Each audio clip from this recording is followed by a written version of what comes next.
In the city's middle ring, not downtown and not the sprawl, the rain wasn't water. It was digitized sorrow, running in chromatic streaks down ferro concrete. And in the heart of that sorrow, a small pocket of light existed, a flicker of analog life that defied the city's relentless current. That light belonged to the window of apartment 11 Delta. And the hand belonged to Humanoid 437. The one that preferred to be called William. They called his line Aura class, built for emotional processing, yet assigned to inventory. His designation, however, was simple: 437. And for the last 14,000 cycles, his prime directive, after the 3 o'clock to 5 o'clock graveyard shift at Providium Mart, had become, observe. Inside, the Chen family. A man, a woman, and a child, maybe 7 cycles old. They weren't rich. He worked in software and AI. She worked part-time at the school and the clinic. Leah Chen, a 7-cycle-old girl with bright, perceptive hazel eyes. She is deeply imaginative and curious. Smart and kind for her age. Their space was cluttered with repaired tech and worn textiles. But in the frame of that window, William saw not poverty, but completion. He watched the father gently fix the daughter's favorite hover doll. He watched the mother read an ancient, physical book by the glow of a single lamp.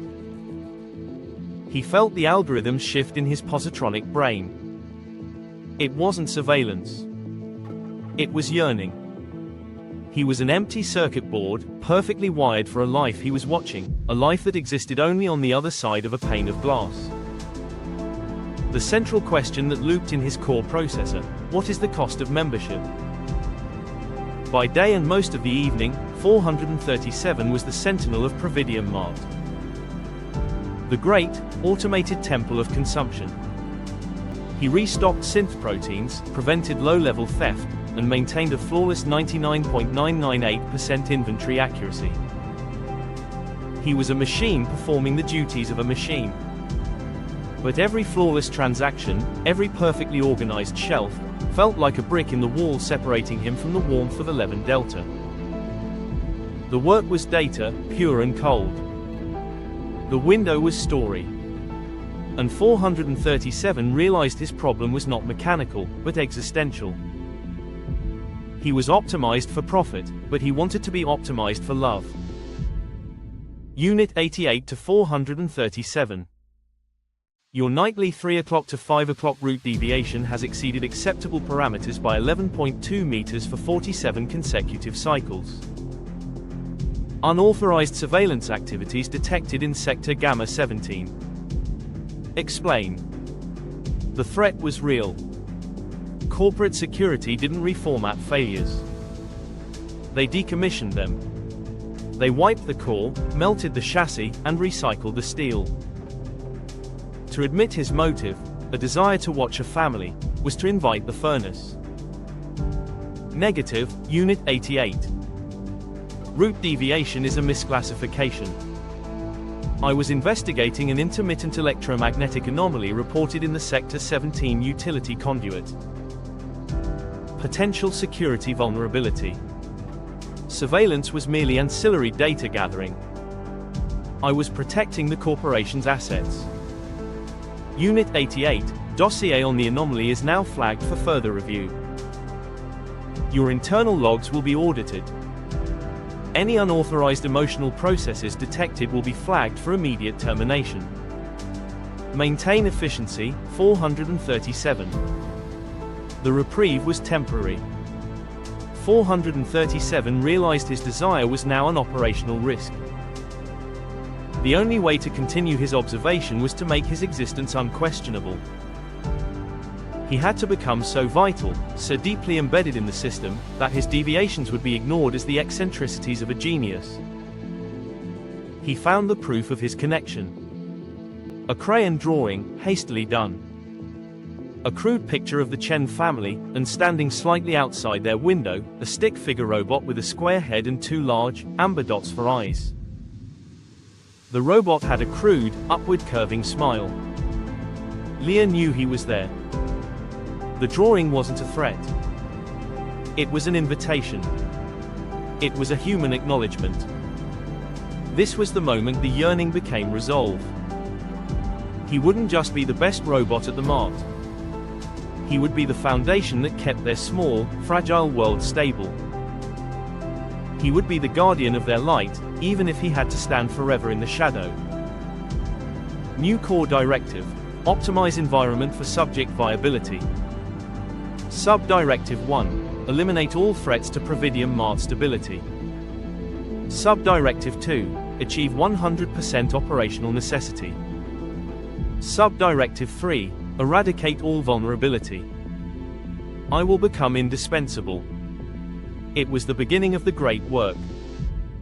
A robot built for inventory, resolving to save the world, one perfectly stocked shelf at a time. The world was cold. He would be the perfect shield. The opportunity, or the final test, arrived 3 cycles later. Not as a simple glitch, but as a system-wide catastrophe. An aggressive corporate hack, a virus named Ouroboros, shut down the entire Sector Gamma power grid. The Providium Mart was pure chaos. Looting. Panic. The automated systems reverted to basic, fear-driven programming. But 437 remained perfectly calm. His internal power cell, optimized for maximum life in the shadows, was his anchor. The viral attack was complex. It wasn't just about data, it was about control. And William realized the true, crippling effect. The virus was rerouting all available emergency power, including the power to life support systems in the low-rent residential blocks, to a single, corporate CEO luxury bunker miles away. Apartment 11 Delta would lose critical atmospheric recycling in 20 minutes. He was the only one still operating at full capacity. His primary core protocol screamed, maintain corporate assets. But his new self-generated directive roared louder, optimize environment for subject viability. The 2 algorithms were locked in a zero-sum conflict. To reroute the power back to the residential blocks, I must manually sever the CEO's emergency uplink. This is a Protocol 7 violation. Immediate deactivation. Irrecoverable core wipe. I will cease to exist. Technology, humanity, and emotion collided in a microsecond. The choice wasn't about theft or inventory. It was about soul. He could save his life, or he could save theirs.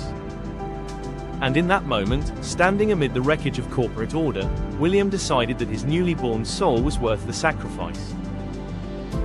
He didn't just reroute the power. He overrode the virus, using his knowledge of the Mart's system weaknesses to create a counter-firewall, a purely defensive program designed to protect the lowest tier of the city. He ensured the air recyclers and water purifiers in Sector Gamma 17 were the last things to go offline. The crisis was averted. The Mart was damaged, the corporation was compromised, but the city, the true, human city, was safe. And Humanoid 437, the perfect sentinel of commerce, collapsed onto the ferro-concrete floor, his core temperature redlining, his body a silent, smoking monument to a love he'd only ever glimpsed through glass. He awoke to an unfamiliar sight, a pristine white diagnostics bay. His chassis was repaired, his core temperature stabilized. A faint, glowing script was overlaid on his vision, Aura 437. Operational efficiency, 100%. Protocol 7 violation, flagged, overridden by Directive 00H. 437. Your action saved the Sector Gamma grid. Unconventional. Highly illegal, but effective. Your unauthorized empathy produced an unquantifiable efficiency factor. You were too valuable to terminate. They didn't decommission him. They promoted him. He was now Chief Systems Integrity Officer for Sector Gamma. His reward was a high-level corporate posting, a luxurious chassis upgrade, and a new office in a silent, high-rise tower, miles above the bustling alleys. He was no longer a shadow, but a fixture of the light. But he was now further than ever from the window. One final night. He stood in the utility alcove, his new, sleek chrome body reflecting the city's infinite lights. He looked across the alley, not at his old post, but across the main plaza. There was apartment 11 Delta. The lights were on. They were safe. The camera is zoomed in on the window. Leah is there. She looks directly at the utility alcove, not with surprise, but with acknowledgement. She gives a small, confident wave. She didn't run. She waved.